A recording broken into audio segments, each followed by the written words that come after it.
You ready? The YouTubers still love you. We look good, babe. Do I look good? I always think you look good. I know you do. Just look, stop. It's so awkward. But that's why I got Harry Potter on in the background, so you can just like watch it if you want to. Yeah, but it's gonna be weird because they can see me looking up. At Harry Potter.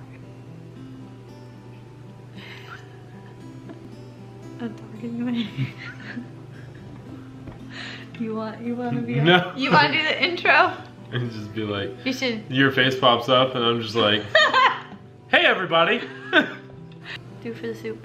We gotta hurry up because we want soup. Are you looking at the top? Yeah. Look at the camera. Look at the top. Look at the camera. Okay. You can tell. It's different. This is like, I have to be myself. You don't have to. Nobody knows. I know. I know. I know you know. The rest of my family that watches knows. Yeah, I know. All my friends that watches know. Stop. What's going on, guys?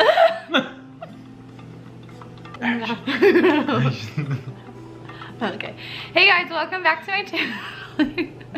Welcome back to my channel. If you're new here, because it seems like every day I've been getting new subscribers, which has been pretty cool and a blessing. If you, I say a lot, but I get nervous. Welcome back. If you are new, I am a chaplain candidate in the Air Force, and this channel is just kind of about my journey and my experiences and things that I learned. So we have a guest today. Hey everybody. This is my boyfriend that I like to talk about sometimes. We are on a vacation cabin trip, and I asked him if it would be okay if we asked him some questions, because he's my hero. You said it. I said my hero, No. not my American hero, but he is my American hero. I'm not. But yeah, anyways, so this is him. I'm gonna ask him a couple questions, and some of them are chaplain related, just so we can get that in there, and just, I don't know, here's the experiences a little bit with chaplain related things. I think it's always interesting to ask people that are not chaplains what their experiences are. And what's also really cool about him is when he was in the Army, he was an NCO. So one thing that got taught to us a lot at OTS was the second you become an officer, you need to go find an NCO, because they're going to be the person to help you out the best with your career, and they're going to know everything. So I have my own personal little Army NCO, even though I'm in a different branch, but he is out now, so it's legal. Looked it up, but definitely legal. But anyways, we're gonna start with asking questions and see what he's okay with answering. That's obviously getting edited out. Who knows? So just to tell you guys a little bit about myself, my name is Marcus. Like she stated earlier, I am her boyfriend. And when I joined the Army, when I swore in, I was 18 years old. And I started basic on my 19th birthday. Oh, I didn't know that. Yeah. Oh. Yeah, I did. Oh, wow. So I started when I was 19, and after I graduated from basic training and our MOS training, I went on to Fort Campbell, Kentucky, where I deployed twice to Afghanistan. My tenure at Fort Campbell, Kentucky was 5.5 years. I keep on doing this with my hand. It's weird. That's okay. I'll hold it. Okay. That's weird. Okay. That's really weird. It's really weird. I'm just gonna shove it in the couch. You want to put a pillow? No. It's Okay. fine. We can't edit out the hand thing. I'm gonna repeat that last part. So after I graduated from our basic training and our MOS training, I went to Fort Campbell, Kentucky. I spent 5.5 years there, and I deployed twice to Afghanistan.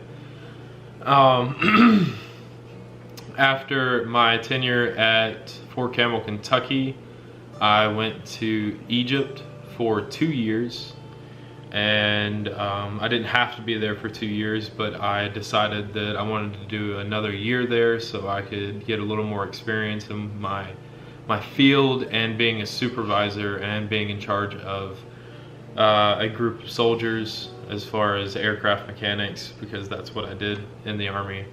And I'll go into a little more detail with that later on. But I spent 2 years there, and then I went to Hunter Army Airfield in Savannah, Georgia. I spent 6 months in Hunter Army Airfield, and that is where I got out. And then I moved back home and got my federal license to work on aircraft, and here I am, sitting with this beautiful woman and in this wonderful cabin in Gatlinburg. Living your best life. That's right. So my first question was when did you get in the Army? So you answered that. I didn't realize it was on your 19th birthday. Sorry to hear that. Best birthday present in the world, by the way. I'm sure it was. That's a joke. That's a joke. That's definitely a joke. Yeah, no, I don't know. It wasn't fun. My first summer training, I was there for my birthday, but I had a lot different of experience. I went down to San Antonio downtown and I was line dancing. Yeah, I don't think I was line dancing in basic training. No. I line danced a lot. That was my goal. In every state we went into, I line danced. Anyways. The only line I was in formation. It was good. It was a funny joke. And then my other question was how long you were in for. So you said 8.5 years. I didn't say that, but 8.5 years is how long I was in, by the way, just in case you wanted to know. And then what was your job? So you kind of talked a little about it, but can you talk about specifically what you did when you were like deployed too? I did. So when I joined to be a UH-60 Black Hawk mechanic. I actually had to fight for that job because there was no positions available. There were no positions left whenever I was going to MEPS to swear in. So I actually had to fight for that position to get over to a flight company where I was going to perform Medevac duties. That's medical evacuation duties. Most of you probably know that. But I like to make sure that people kind of understand. They might you know, not. You never know. I don't know. I didn't really know. But so I was in a medical company and I started training to go and pick up patients off the battlefield, as well as maintaining the aircraft that we flew on. So I was called a crew chief. So while in Medevac, I deployed twice to Afghanistan. The first deployment was to Kandahar, specifically Tarankout, which is north of Kandahar. That deployment was by far my worst, seeing as it's your first deployment. Your first deployment's typically going to be your worst because you don't know what to expect. And you don't know how to deal with the things that you see. And there's going to be more videos of me here with this wonderful lady, kind of talking about how to deal with some of those things that you might see while deployed, and just how I dealt with them and how I dealt with different situations with my friends and all that kind of stuff. But to continue on what I was saying is my second deployment, I was in Bagram, Shank, and Jalalabad, and that is in RC East in Afghanistan. My first deployment, I spent 12 months there. My second deployment, I spent 9 months. Too much detail because I don't want to sit here and talk for 30 minutes about everything. But yeah, but I am open to doing more videos. Oh. But one thing that I learned from him was, like, I know crew chiefs, and like I've heard that term before, and I've met people that are crew chiefs, but I didn't realize that every time a bird lifted that you have to have a maintainer that's there. So that was your job? That was my job, and that's yes, actually not every time that you take off you have to have a maintainer. If it is a training flight, you don't have to have a maintainer if you're on base. Also, one thing too is when you were deployed and they would go pick guys up, so they were medevac, so they would get called out, they would go pick them up. Part of your job was to get off the aircraft and protect the aircraft.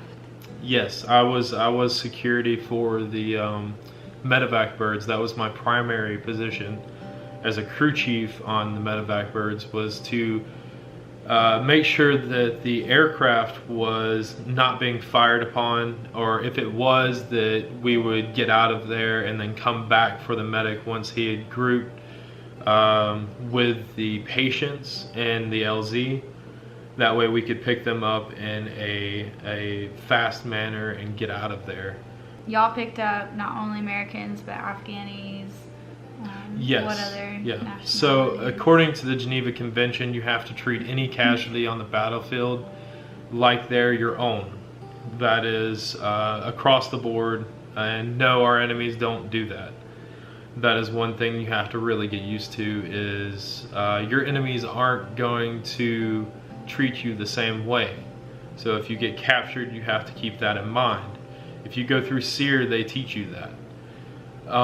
You went through SEER, which is I'm terrified of, but I know one day it'll probably happen. But you gotta go through SEER. If you have any questions about it, I can't answer them. Sorry. Seriously? Yeah. I mean, No, you can't. You can. I can't tell you the truth. Let's just be that. I'm just gonna be honest. I can't tell you the truth. Well, about that. so what SEER is? We'll talk about that some other time. We'll talk about some absolutely. other time. What that is. Trainings you gotta go through. But yes, you as medevac, you have to understand that you cannot harm the enemy no matter what they did. Even if you saw them shoot your friend right next to you, and this is according to the Geneva Convention. I'm not saying that this is what happens on the battlefield, because you never know what happens on the battlefield. You never will know unless you're there. But you have to treat the enemy as if they did nothing. Once they throw that rifle on the ground or that weapon on the ground, they're no longer a threat, and that's how you have to take it. So therefore, they cannot be harmed. So we had to go pick them up and bring them back to base, treat them, and then they would go to jail or be released. And then he also did basic, like, medical care. I did. For guys that would come in on the Blackhawks. So, anyways, that's his job that he did, which I'm always amazed at hearing the stories, and just because I haven't experienced anything like that, and I don't think there's a whole lot of people in the world that have experienced the stuff that I know he's gone through, a lot of what other guys have gone through. So it's always interesting, and definitely opens up your eyes a lot to the world around you when you hear stories like that. Because as a chaplain, like, those are the guys that are coming in your door, is going through these experiences. They're not just people that are just, I don't know, like with me working at a university, people being stressed out from taking a test or something. Like, these are guys that are especially deployed, life and death kind of situations, but also seeing things that are forever going to stick in their minds, and you kind of have to be the one to help reduce that anxiety and stress, and provide comfort for them as best that you can. So yeah. So anyways, we're gonna move on. This is another question. At the moment, where are we stationed? So we kind of already touched with that. And then your deployments. So moving, I always try to do some type of chaplain piece of these things, so everybody asks for them, which is fine, because that's what we're here for.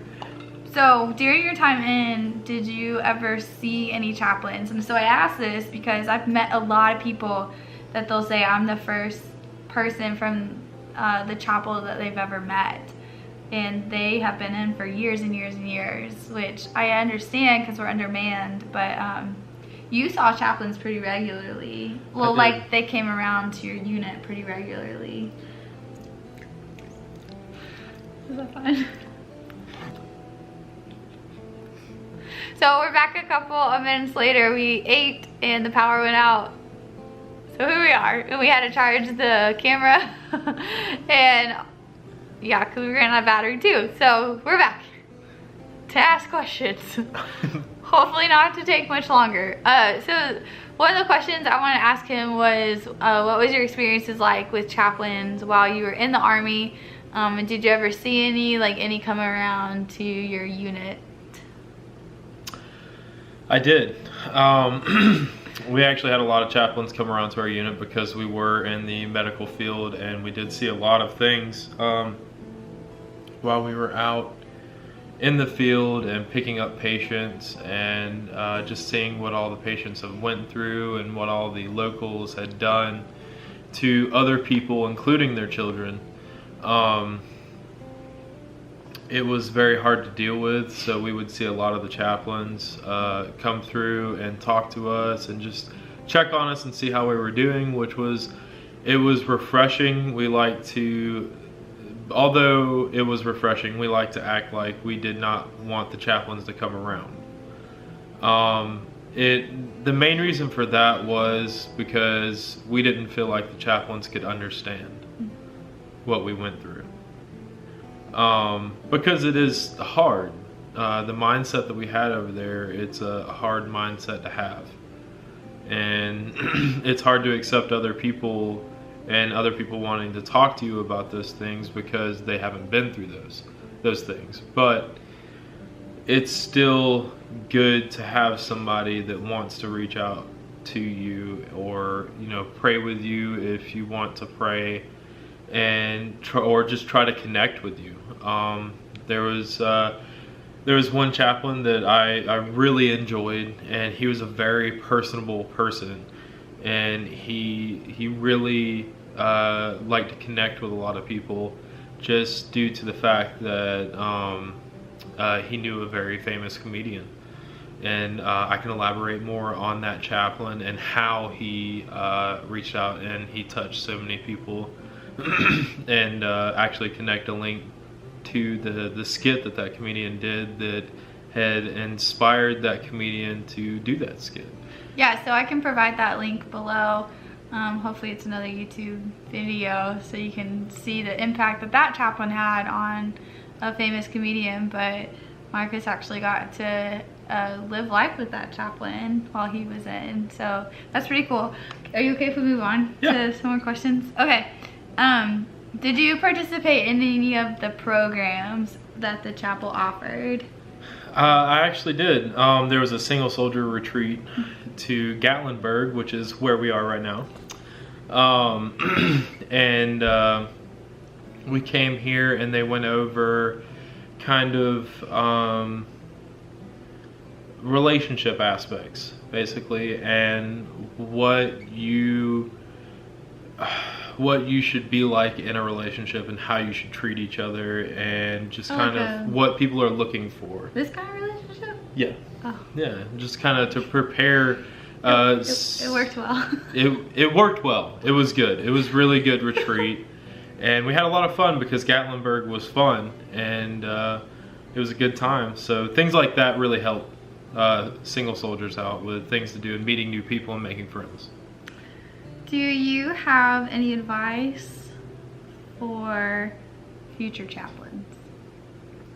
I do, actually. I think that being a chaplain it's good for soldiers to see you interact with them, take interest in what the soldiers do, their job, try to learn who they are, and kind of what their ideas are on certain issues or topics. It doesn't have to be political or anything like that. Honestly, I don't think chaplains should have anything to do with politics. But that's my thoughts. But it's good to see chaplains and even just officers go around and learn the enlisted's jobs and actually learn from the enlisted. So that's all the questions that I have for Marcus today. There's a couple of things that he did elaborate on or could have elaborated more on. So if you have any questions for him, please put it in the comments, or a lot of y'all talk to me on my Instagram, so put it on there. And I'm hoping that he'll be okay with coming back for more videos. Just kind of telling more of his experiences being a soldier in the Army and what you see.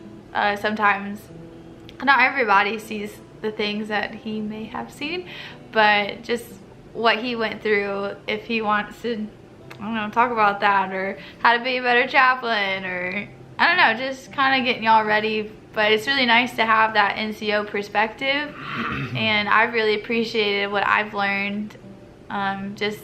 Even just the fact that he's a maintainer, learning more about that job. And it was really cool because the last place I was at training at, I was able to talk to the maintainers a lot easier because I definitely had a lot more knowledge on it. So if y'all have any questions for him or questions for me, just let me know. If you want to update me with your life, I always appreciate that. And just let me know how you want me to pray for you, and if y'all could be praying for me. I've really appreciated just everybody's encouragement. It seems like this past week I've had just tons of people just on my Instagram that are y'all are the viewers, y'all are the YouTube family, just encouraging me with just different stuff in my life. So if you want to keep more updated with my life, you can go to my Instagram, message me on there if you have any questions, anything about chaplaincy, or if you want some specific question to be answered, just about how to become a chaplain. That would be the best place to put it. So thanks to the beautiful Marcus for coming and being on here today. So thanks for coming by, and we hope to see y'all in the next video. In the future. In the future. Yeah, in the future.